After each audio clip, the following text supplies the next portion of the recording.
The remarkable life of Marjorie Baker began on June 18, 1923. Her father, Thomas Wilfred Kennington, had immigrated from Birmingham, England, and married Olive Dell Ward of Worcester, Massachusetts. Marjorie liked to remind her progeny that her mother, Olive, was descended from General Ward of Revolutionary War fame.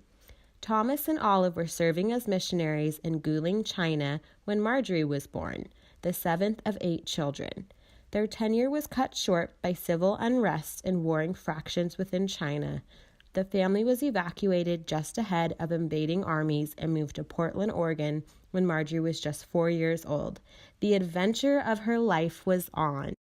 Marjorie grew up in Portland, very involved in a Pentecostal church with a passion for missionary work. Her parents were known for their hospitality, often opening their home to missionaries traveling through or recently returned from the field. One of those visitors was James Eugene Baker, recently arrived from China and traveling with his mother, Josephine. He left to take a position as a professor at Central Bible Institute in Springfield, Missouri.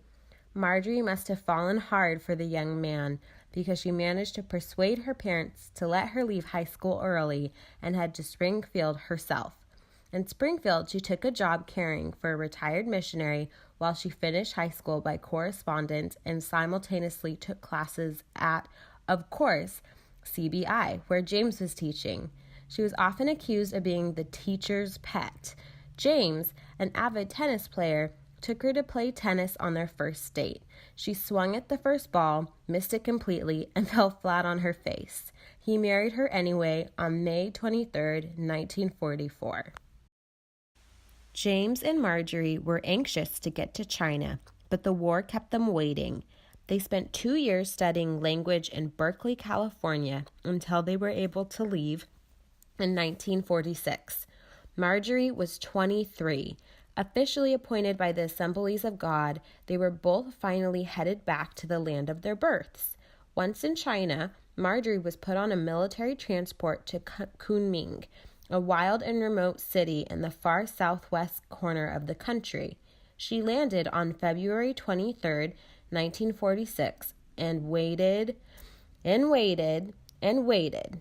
James was traveling up the river with all their belongings on a junk and would not arrive until April. Upon his arrival, she wrote home, "The rickety old government truck that pulled noisily up the alley bringing him and the stuff really looked wonderful to me after what seemed to be an interminable period of waiting.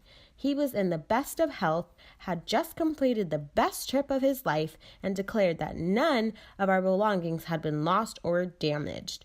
The Lord has certainly been good, and we are grateful for the prayers of our family and friends."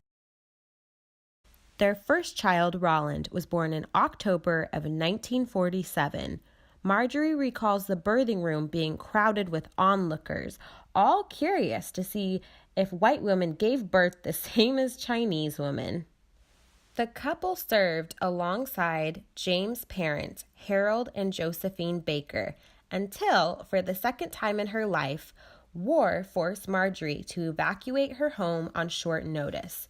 With Mao's armies advancing on the city, they had to pack up and leave in a matter of hours, along with all the other foreigners, leaving behind almost everything they owned. 5 days after being evacuated to Hong Kong, Marjorie gave birth to their second child, Joan.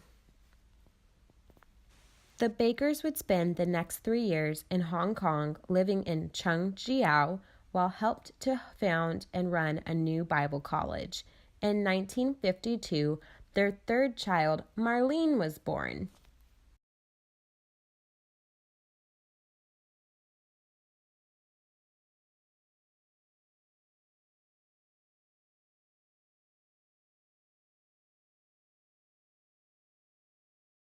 Shortly after, they relocated again to Taipei, Taiwan, and once again were charged with founding and running a Bible college for national students. In 1958, their fourth child, Linda, was born. Roland's 10-year-old heart was set on a brother. Upon hearing that Mother was coming home with a third sister, he was devastated. A sympathetic fellow missionary found him weeping in the street and gave him $10 in consolation. Roland got over it when he discovered photography and found a readily available model in baby Linda. With the Bible school up and running, the Bakers were asked to pioneer a new work in the southern city of Tainan. There, in 1962, their fifth and last child was born, Lorena. Poor Roland, he never did get that brother.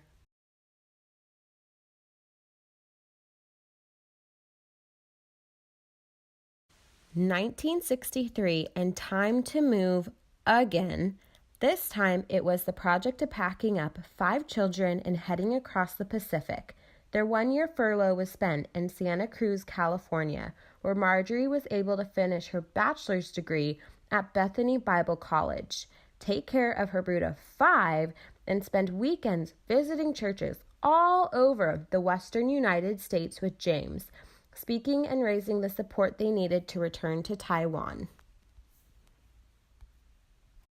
It was also a chance to visit Portland and reconnect with her sisters, Bess and Dorothy. Both had suffered such hardships and tragedies during the war years. Dorothy's husband had died of malaria in India. Bess and her husband Ansel had been interned in a Japanese camp in Hong Kong for nearly the entire war. In the days before Facebook, cell phones, and emails, this was a rare and precious opportunity to catch up. It was also the last time Marjorie would see her mother. Back in Tainan, Taiwan, the church was complete. Marjorie's days were full. Thankfully, she had the wonderful and indispensable help of a Chinese couple that had come with them from Hong Kong, who helped to care for the children and household. Marjorie ran the children's ministry, outdoor park outreaches, youth group, and rounded up teams to visit the sick each week by bicycle. Many years later, she would learn that over 100 of those children had grown up and gone into some form of ministry. One of the hardest things for Marjorie to do was say goodbye to her 2 eldest children when they had to leave for college in the U.S. Roland and Joan were both sent back alone, but not empty-handed. They both carried their mother's stoic, independent, and courageous ability to face the unknown with a sense of adventure. In 1968, it was time to say goodbye. The Tainan church was handed over to local leadership. Linda was anxious to see the land where the magical Sears catalog came from each year. Will we see Sears? It was a tearful farewell. The Chinese couple had raised their children alongside hers. They were family. Would they ever see each other again? Roland met the family at LAX and drove them to their rental home in Costa Mesa. On the way, they drove by something they had never seen before, a huge American shopping mall. And what sign was all lit up in the night sky? Sears! At least one person in the car was thrilled. Joan was also reunited with the family and finished college by commuting to Woodbury School of Interior Design in Los Angeles. The Bakers lived for 6 years in Costa Mesa, adjusting to the culture shock of jumping from Chinese traditions and patriarchy to the heyday of hippies, rock and roll, and question authority bumper stickers. Marjorie's children all went through their own form of breaking with tradition and finding their own spiritual road. Next door at the original Calvary Chapel, the Jesus People movement was in full swing. Although it was quite different from her own Assemblies of God upbringing, Marjorie welcomed the fresh approach to God and her children found there. But to her dying day, she would always prefer hymns to what she called all that racket. James began to manage a 7-Eleven convenience store and got his real estate license. Marjorie started teaching 6th graders at a public school in San Juan Capistrano. commuting each day through Orange County past what was then nothing but miles of strawberry fields and orange orchards. In 1971, Linda entered Hoag Hospital's annual Mother's Day essay contest. She won the top prize, a one-week trip for two to Hawaii. Marjorie thrived as a teacher. In 1974, the family moved to San Clemente, shortening her commute. She taught middle school for the next several years. Her social studies course in Eastern cultures was so popular, the school made it a mandatory unit for all 3 grade levels. Marjorie brought it alive with costumes, drama, and cooking. Her students learned everything from how to use chopsticks to Chinese scroll painting. Her classes adopted and raised monthly support for orphans in Asia. When Marjorie was named Citizen of the Day, her principal called her a teacher of exceptional ability. During these years, one of her students was Heidi Farrell, one day to be her daughter-in-law. She also became lifelong dear friends with her co-worker, Steve Spraker. Marjorie got into a routine. Come home exhausted from teaching, power nap for 20 minutes, then spent the evening grading papers and making lesson plans. Her children and James took turns cooking. James got to perfect his Chinese recipes. Everyone looked forward to Sundays when Mom would make pot roast or another family favorite. Once again, Marjorie was able to make trips to her beloved Pacific Northwest and visit family. She would always say, "I just want to see trees." For that reason, each Mother's Day always involved a trip to someplace in the country for a picnic where she would be surrounded by trees. In 1980, through a set of miraculous circumstances, Marjorie and James were called back to the mission field, this time to Hong Kong to work with Asian outreach. Their deep roots in China and exceptional language ability made them invaluable as translators, writers, and points of contact with underground Christians behind the bamboo curtain. Quite possibly, the highlight of their 10 years in Hong Kong was reuniting with their friend and co-workers from the 1940s, Pastor Gu and his wife. Pastor Gu had spent over 24 years in a communist prison.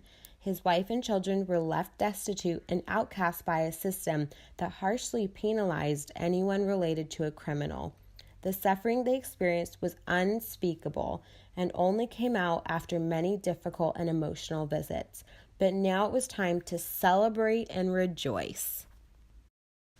Pastor Gu was now exonerated and highly favored by the government for his integrity and wisdom, a true Joseph story.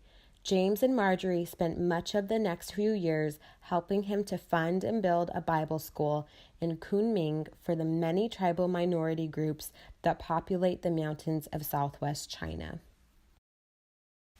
Over 10 years, they made countless trips into China, including a trip to Kuling, Marjorie's birthplace. Since all the Christian pastors and leaders had been shot or imprisoned by the communists 30 years prior, they discovered a huge need for accurate teaching and Bible literacy among the booming house churches. Always an excellent teacher, James wrote basic doctrinal study helps on any easy-to-understand level. Marjorie compiled a cartoon format children's book on the life of Jesus called Wonderful Story. Eventually, over 400,000 copies of Wonderful Story would be published inside China on underground presses. Everywhere they went, people were shocked, then delighted by their fluent Mandarin and couldn't get enough of this opportunity to speak with someone from the world outside China. On one train trip, the authorities discovered that the Americans on board spoke the language, an obvious danger. Over the PA system came the order, "No one is to speak with the Americans." China gradually loosened up, and as tourism developed, the bakers were able to travel more and more freely. Lasting friendships were made at AO. Marie and Don McDavid, a match made by a rather devious Marjorie and Jean Harper, to name a few. A.O. sent them on speaking trips to Singapore, Europe, and Indonesia. They lived on the 28th floor of a Hong Kong high-rise in a tiny 800 square foot flat where, nevertheless, Marjorie managed to hostess many A.O. potlucks and gatherings for visiting teams. Roland and Heidi married and came to live in Hong Kong, raising their two children, Elisha and Crystalline. Marjorie did her best to get back to the U.S. for the major events of her children's lives, or they timed their events around her visits. But babies come when babies come, and she did her best to be there.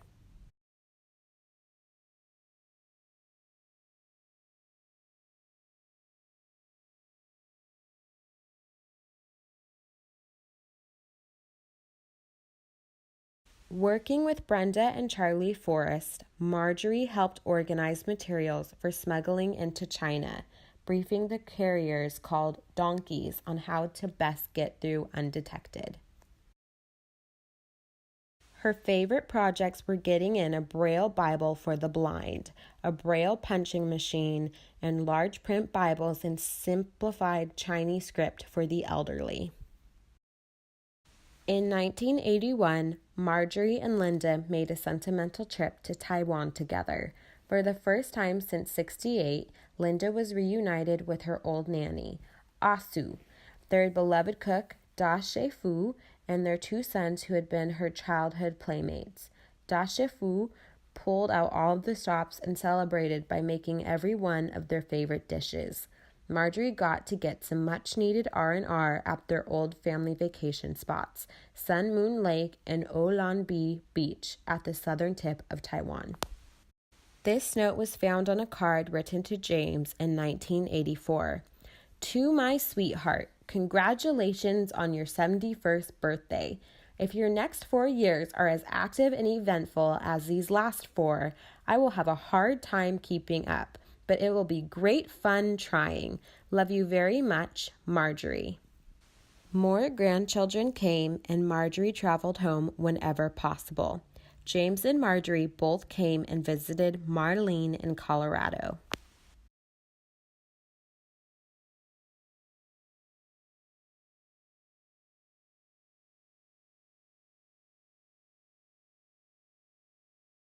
Before returning to the States, James and Marjorie made a trip to Taiwan where they were showered with love and honored at the 25th anniversary of the Tainan Church. James, like a good Chinese son, got to visit the gravesite of his parents with his old co-workers, Bob and Evelyn Bolton. Throughout the Hong Kong decade, Marjorie was editing the monthly AO magazine, often enlisting Linda to write up the stories of China refugees who had been debriefed by AO staff on their experience under communist rule. This led to Marjorie and Linda being commissioned to write a book. Over the next 4 years, they made several trips into China, meeting old contacts who had known the Bakers in the 1940s, and through them developing trust with new contacts who shared their stories. Marjorie did endless hours of translating that resulted in Linda's book, Every Good Gift, Sufficient Grace in Time of Need, a book that would never have been possible without her mother's amazing help, encouragement, and editing. The Hong Kong era closed in 1990 when James and Marjorie returned to the U.S. for good. They were 65 and 75. James was suffering the early stages of dementia, and it was no longer safe for him to be traveling in China. Joan, a successful businesswoman by then, graciously provided a beautiful home for their retirement. Trips to Portland resumed. Again, the Kennington clan reunited after many years of separation. So much to talk about. The Baker clan continued to grow. Grandchildren now included Rollins' kids, Vanessa, Elisha, and Crystalline. Joan's pair, Marty and Janelle. Marlene's children, Ryan and Jamie. Linda had Maya and Jessica. Lorena had 2 daughters, Marissa and Danielle, but would also soon add 3 more sons, Matthew, Nathaniel, and Caleb. Grandma's house in San Clemente was once again a place for family to gather.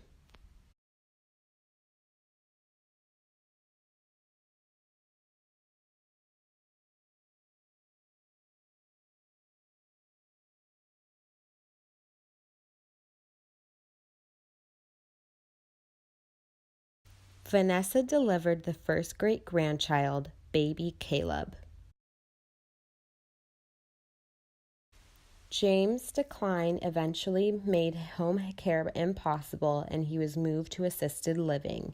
Even though Marjorie received many invitations to travel overseas and speak, she stayed where she could visit James every day until he passed away in 2003.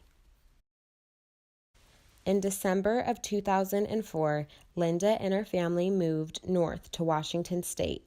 The idea of once again living in her beloved Pacific Northwest, close to her siblings, delighted Marjorie, and she joined them 6 months later. Not everyone was happy with Grandma being so far away. If you wanted to see her, you had to travel. As Joan put it, by plane, boat, and horse cart. But the family came. She was, after all, the great matriarch. She did come down for weddings, however. These last years were not easy, but she always looked forward with great excitement to visits from family. For a woman who had spent her life on the go, focused and filled with a sense of purpose, sitting around in a retirement home was torturous, and she let you know it. She followed the lives of her children and grandchildren with keen interest and lots of prayer. She made new friends in Port Townsend, Washington, and loved to tell stories of her life in China.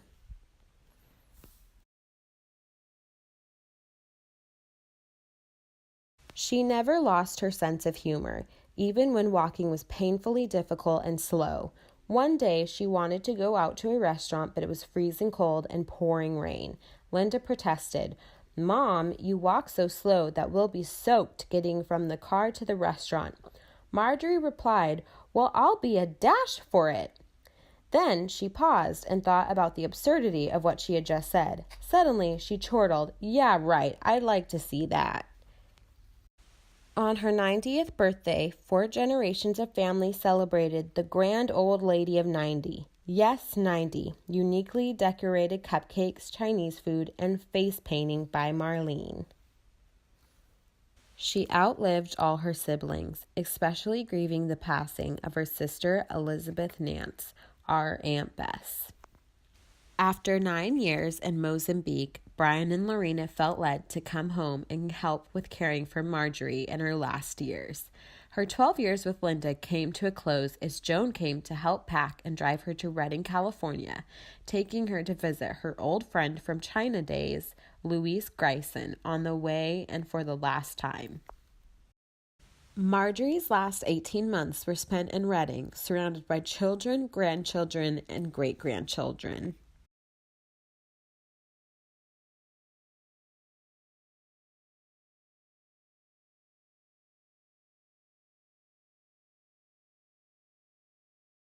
Marjorie was convinced that she would leave this world on her 95th birthday and was quite disappointed to wake up on June 19th still here. Well, she would make the best of it. Christmas season of 2018, Linda spent her last moments with her mother, knowing this was probably the last time she would see her this side of eternity. In typical fashion, Marjorie spent the moments praying a blessing over her daughter. To say her children loved her is much too small and trite a statement. The respect, gratitude, and affection we feel is bigger than words can contain.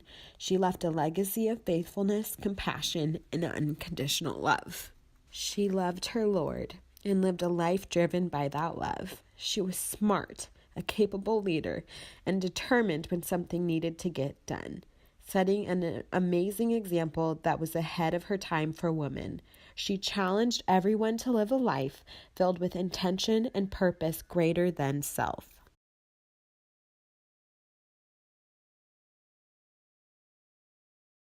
She was ready to go and eagerly longed to see her Savior face to face. We celebrate her homegoing and look forward to the day we will see her again.